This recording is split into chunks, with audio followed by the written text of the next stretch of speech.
pour rek la participation de Pape Matar Sarr si bile coupe du monde waaye ba léegi dañuy demaat si beneen point waxtaan tamit si beneen doomu Sénégal bi nga xam ne amaana moom it il continue de faire ses preuves waaye tamit di dajale di ay trophées yoo xam ne rek gis nañ récemment le match retard bi nga xam moo doxoon diggante Paris Saint-Germain ak li nga xamante ne moom mooy Lens c'est lui qui a donné le but du titre mu nekk rek ki nga xam ne moom mooy Ibrahima Mbaye mi nga xam ni actuellement ñëpp nee nañ c'est un potentiel ballon d'or ginnaaw trophée yi nga xamante ne rek mi ngi koy jël Mamour est-ce que yaa ngi partager avis boobu noonu.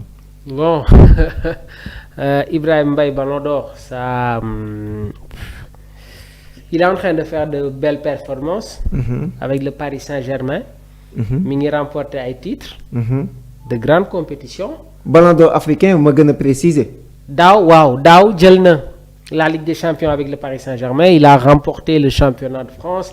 Il a remporté les coupes yi nga xamante ne mi ngi am au niveau de la Ligue 1. Cette année-ci bërki démb cette année-ci encore il a remporté la Coupe d'Afrique des Nations. Évidemment. Il va disputer une finale de Ligue des Champions. bërki démb il a encore remporté le championnat de France. Donc mi ngi ci benn dynamique il y a une avancée majeure dans sa progression.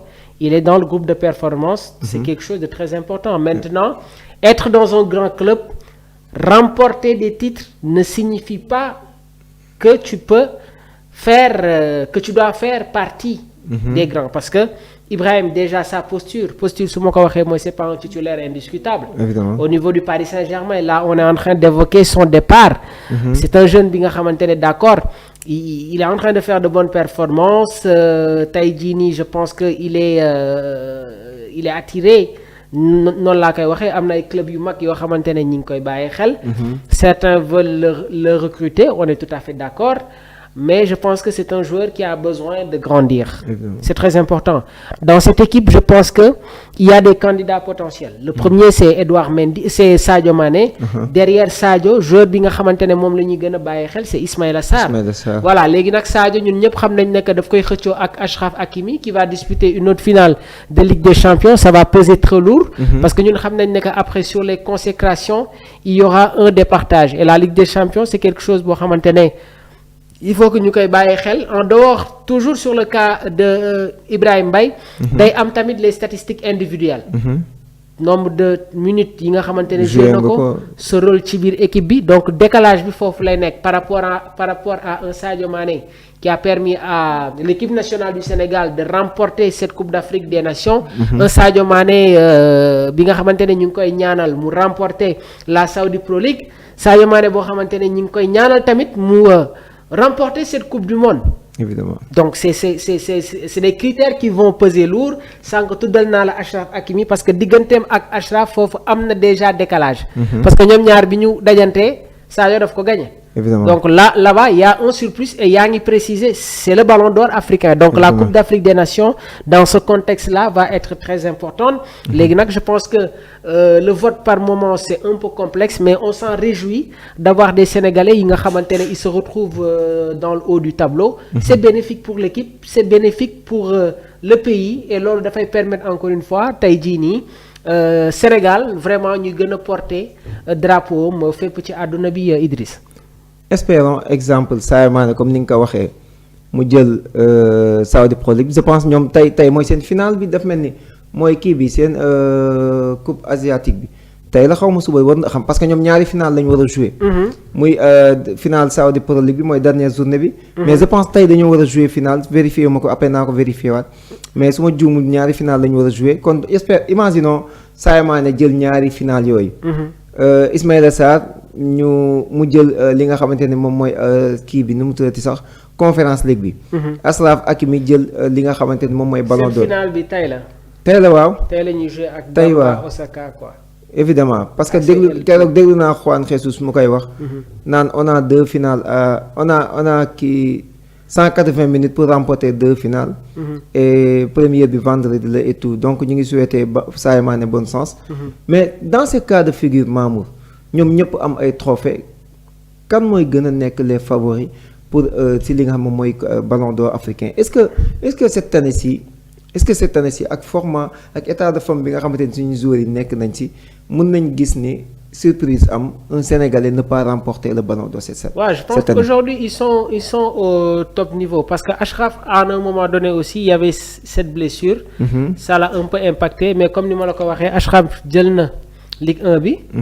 jël na li nga bon il va disputer une finale de Ligue des Champions. Donc su jëlaatee Ligue des Champions bi.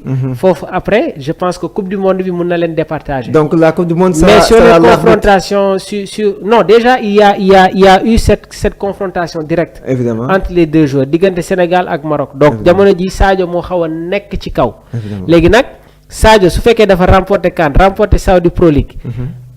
Achraf déjà jël na Ligue 1 jël na Ligue des Champions foofu après dafay nekk benn xëccoo dañuy dugg nag sur les statistiques sur les performances sur la régularité les nombres de buts loolu dafay placer Sadio Mané ci kaw Achraf Hakimi. léegi derrière Sadio maa ngi la koy wax il y a Ismaïla Sarr derrière Ismaïla Sarr il y a d'autres joueurs sénégalais yi nga xamante ne jamono ji ils sont en train de faire de belles prestations yaa ngi wax léegi Ibrahima Mbaye qui fera partie quasiment des meilleurs parce qu'il a fait une bonne CAN.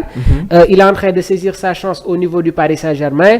Bërki démb face au RC Lens gis nga c'est son but qui permet quasiment au Paris Saint-Germain de clore cette discussion qu'il y avait entre les sang et or ak le Paris Saint-Germain. Donc vraiment aujourd'hui on s'en réjouit lii dafay tekki ne rek football sénégalais am na fenn foo xamante ne toll na fa parce que partout dans le monde on a des Sénégalais yi nga xamante ne ils sont en train de briller de faire de belles performances et loolu dafay gën a taaral réew mu mel ni Sénégal. mais est-ce que tamit Coupe d'Afrique année bi mu am si ballon d'or boobu impact bi CAN bi waru si gën a nekk moo war a gën a nekk. loolu laa la doon jéem a loolu laa la wax sànq aujourd'hui vu ce contexte bu ñu nekk ni dafa am leen loo xamante ne daf siy peser waale. mooy il y a eu une compétition africaine et c'est la plus grande compétition africaine remportée par l'équipe nationale du Sénégal et dans cette équipe il y a un joueur comme Sadio Mané. Dans la confrontation directe dafa gagner son principal concurrent c'est Achraf Hakimi donc foofu il y a un départage. léegi si Sadio Mané gagne 2 trophées la Saudi Pro League la Coupe d'Afrique des Nations ak coupe bi nga may wax nii. dafay nekk 3 trophées par rapport à Achraf Hakimi qui va disputer une finale avec Arsenal il en a déjà gagné un avec le Paris Saint-Germain. mooy Ligue 1 bi léegi Coupe du Monde bi tamit dina déterminante dinañu xool yan joueurs ñoom ñoo si gën a def ay performances yi. am na solo di la jaajëfal tamit ñu dem rek si yeneen ponk yi nga xam ne rek. c'est le dernier point. non des na ñaari ponk yoo xam ne donc on y va rapidement alors. waaw ñaari ponk rek la ñuy waxtaanee ñaari ponk yi nag moo ñeel rek mercato ak suñu joueurs sénégalais yi ñu gis ni Juventus de Turin nekk di insister si le cas de Nicolas Jackson est-ce que Nicolas Jackson tey jii meilleure destination mën na nekk Juventus. Je pense que pour le moment Nicolas doit beaucoup plus se focaliser se concentrer sur la Coupe du Monde parce que Nicolas est attendu. Ah oui Nicolas est attendu et je rêve de voir un Nicolas boo xamante ne il va marquer des buts parce qu'un attaquant c'est quelqu'un qui marque des buts. Un attaquant c'est quelqu'un qui concrétise ses occasions noonu moom laa koy waxee. Nicolas il est à un certain niveau c'est pas pour rien muy jouer ci équipe bu mel ni le Bayern Munich. Voilà donc son retour est envisagé à Chelsea. Le Bayern ne va pas lâcher 65 millions d'euros pour le conserver bien vrai que Vincent Kompany condition Nico gëm na ko Bayern su bàyyiwee Nico day dem wuti keneen. Évidemment parce que amuñu avant-centre en dehors de Harry Kane ak Nicolas Jackson ils n'ont pas d'autres avant-centre même sooy xool le Bayern seen problème profondeur de banc la. parce que yàgg naa di leen wax ne que Vincent Kompany il a un seul 11 avec des joueurs comme Manuel Neuer déjà qui prend de l'âge. si poste gardien bi gis nga ne que année bi am nañ si problème. au niveau de leur défense quasiment il y a des personnes yoo xamante ne on les change pas Jonathan Tah, Dayo Upamecano, Laimer, Stanisic, Alphonso Davies impacté par les blessures. J'espère qu'il fera une très bonne Coupe du Monde avec le Canada. Joshua Kimmich, Pavlovic, Jamal Musiala, moom itamit par moment c'est les blessures. Michael Olise, Luis Diaz, Harry Kane, ça c'est le 11 type. Soo demee ci banc bi, tu vas retrouver des joueurs comme Nicolas Jackson, Serge Gnabry, Lennart Karl qui est encore un jeune joueur, Tom Bischoff. Iko, il y a un japonais qui joue dans cette équipe du Bayern Munich, Ito. Voilà, donc cela veut dire que war nañu gën a renforcer wu parce que football toll na fenn foo xamante ne il y a énormément de matchs, il y a énormément de compétitions. Donc si tu restes figé sur un seul 11, quand il y a blessure, tu peux avoir des problèmes. Et par moment, c'est le constat qu'on fait avec cette équipe du Bayern Munich. Donc lâcher Nicolas Jackson pour en aller chercher un autre, ça risque d'être très compliqué. Mais bon, la Juventus peut être une bonne destination. Mais attention, moi je préfère que Nico retourne au niveau du championnat anglais ou bien au niveau du championnat espagnol parce que c'est des championnats yi nga xamante ne miin na leen. Il n'aura pas ce problème encore de s'adapter au climat par rapport au championnat italien. Musu fa jouer. Xamul exactement ban rythme moom la fay fekk. Bien vrai que y a Assane Diao bi quitté le Betis Séville ñëw fi nga xamante ne mooy Como il a réussi mais kan mooy entraîneur am donc yooyu yëpp c'est des points yi nga xamante ne il faut que ñu koy gën a bàyyi xel mais je pense qu'aujourd'hui Nicolas se focalise beaucoup plus sur sa Coupe du Monde parce qu'il a l'opportunité de marquer